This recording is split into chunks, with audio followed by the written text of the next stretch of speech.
Yo, assalamualaikum guys. King Chess balik lagi di video kali ini.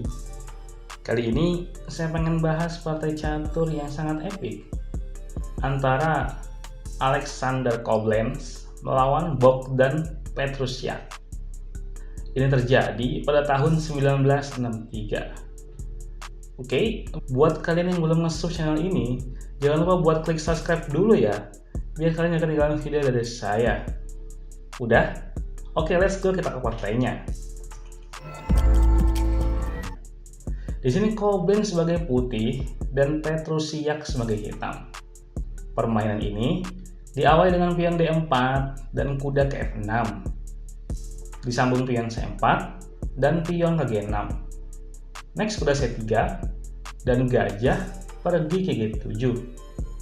Apakah kalian masih ingat nama pembukaan ini? Ya, ini disebut dengan King's Indian Defense. Koblenz melanjutkannya dengan pion E4 dengan ide mengancam kuda dengan pion L5. Pion D6 jawaban Petru di sini buat melindungi petak E5. Koblenz gajah ke E2 dan Petru rokade pendek. Nyerang pakai 3 pion belum puas buat Koblenz. Kini Koblenz memainkan pion F4, menyerang dengan 4 pion. Wow, oke, Petrusiak membalas pion C5 buat nyerang pion D4. Koblenz gak makan pion, tapi dia memajukan pionnya ke D5. Pion D terus diserang nih. Kini pion E6 dimainkan buat nyerang pion itu. Koblenz mengabaikannya dan dia milih kuda F3 pengembangan kuda sekaligus buat persiapan rokade pendek. Petru pion kali pion dan pion E kali pion. Next gajah ke F5 buat mengaktifkan gajahnya dan Koblenz rokade pendek. Dilanjut Petru kuda E4 menyerang kuda 2 kali. Langsung aja kuda kali kuda dan gajah kali kuda menyerang kuda. Kuda pindah ke G4 buat nyerang balik gajah dan gajah balik ke F5. Gajah terus diserang, kali ini dengan pion G4. Benar-benar agresif ya permainan Koblenz di sini. Petrusiak menarik mundur gajahnya ke C8. Koblenz masih bermain agresif, kali ini dengan pion F5 menyerang pion. Petru membiarkannya dan memilih memainkan kuda ke D7, persiapan kuda ke F6.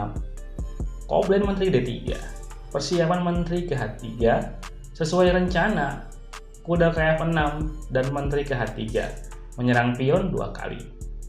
Petrusiak menteri ke E7 buat nyerang gajah.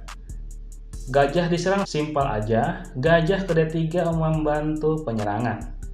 Gak mau terus diserang. Kini Petru mencoba menyerang dengan pion H5 buat nyerang pion. Langsung pion kali pion dan kuda kali pion. Koblenz menteri ke H4 buat melindungi kuda dan potensi menteri menyerang menteri kalau kuda pergi. Gajah ke D7 dan gajah ke D2. Kedua pemain sama-sama menghubungkan kedua bentengnya. Jika gajah kali pion, benteng ke B1 bisa menghilangkan pion B7. Dan ini sangat danger ya, benteng yang ada di baris 7. Maka dari itu Petru nggak makan pion, tapi gajah ke D4 sekak. Raja H1 dan raja ke G7. Bentar loh, apakah Petrusiak blunder di sini? Karena di sini ada opsi kuda E6 sekak step. Tapi sayangnya, Koblenz nggak memainkan langkah itu, dan dia memilih benteng A ke S1 buat nyerang menteri. Menteri kabur ke D8, pion kali pion dan pion kali pion, benteng kali benteng dan menteri kali benteng. Di posisi ini, benteng F1 menyerang menteri sering dimainkan, tapi Koblenz memilih benteng ke E7 sekak dengan mengorbankan bentengnya. Tujuan gerakan ini adalah buat narik menteri ke petak E7 agar serangan kuda E6 sekak ster bisa dilancarkan lagi. Petru menerima pengorbanan setelah menteri kali benteng kuda E6 sekak ster. Jika raja ke F7 ada gajah kali pion, Petru memilih langsung makan kuda dengan menteri dan pion kali menteri menyerang gajah. Gajah pindah ke C6 sekak, gajah nutup dan kuda ke G4 sekak. Coba kita analisis ya. Perlu diketahui, kuda ini juga nyerang gajah. Jika raja pindah, kuda kali gajah bakal sangat berbahaya. Atau jika menteri kali kuda, maka gajah kali gajah sekat, paksa menteri menutup, gajah kali menteri, dan raja kali gajah. Hitam unggul satu benteng. Oke, kita balik lagi. Oleh karena itu, Koblen memakan kuda dengan pion. Tetap aja benteng ke H8 menyerang menteri, dan menteri nggak bisa kabur. Menteri kali benteng sekat, dan raja kali menteri. Coba kita bahas. Guys, perwira emang masih sama sih. Tapi posisi jelas putih lebih unggul ya. Jelas nih. Di sini putih punya pion yang 2 langkah lagi. Naik pangkat jadi menteri. Mantap, naik pangkat. Sekarang saya tanya nih. Sebelum kita majukan pion, sebelum kita menggerakkan pion 1 langkah ke depan, langkah apa yang harus dimainkan?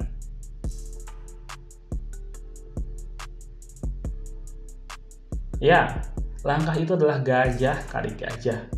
Kenapa? Karena gajah itu menjaga tempat pion berpromosi. Setelah gajah kali gajah, nggak ada lagi yang bisa ganggu pion. Kalau misalkan gajah F6 buat jaga petak E7, maka tinggal gajah ke C3 buat maku gajah pada raja. Masalah selesai? Belum sih. Langkah terbaiknya di sini adalah raja ke G8. Tapi kalau misalkan hitam gajah kali gajah, jelas pion maju. Dan nggak ada yang bisa menahan pion ini. Raja G7 menghindari sekat dan pion kali gajah. Raja mendekat ke pion akan sia-sia, jadi pion kali gajah dan pion promosi menteri. Jelas putih unggul kemana-mana. Oke, kita balik lagi. Alexander Koblen juga memainkan langkah tadi lur. Setelah gajah kali gajah, di sini juga Bogdan Petrusiak menyerah. Permainan yang sangat epik ya. Di endgame, unggul posisi pun sangat berpengaruh lur. Unggul posisi walaupun perwira lu belum seberapa, tapi posisi unggul di endgame itu sangat berpengaruh. Sebagai pecatur, selain juga menguasai berbagai trik dan taktik, juga harus menguasai endgame. Karena ini sangat penting. Kapan-kapan insya Allah saya bakal bahas deh gimana prinsip dari endgame. Dan oke lah guys, sekian dulu video kali ini. Semoga bisa menghibur dan memberikan manfaat. Banyak kurangnya saya mohon maaf. Salam King Chess. Terima kasih guys.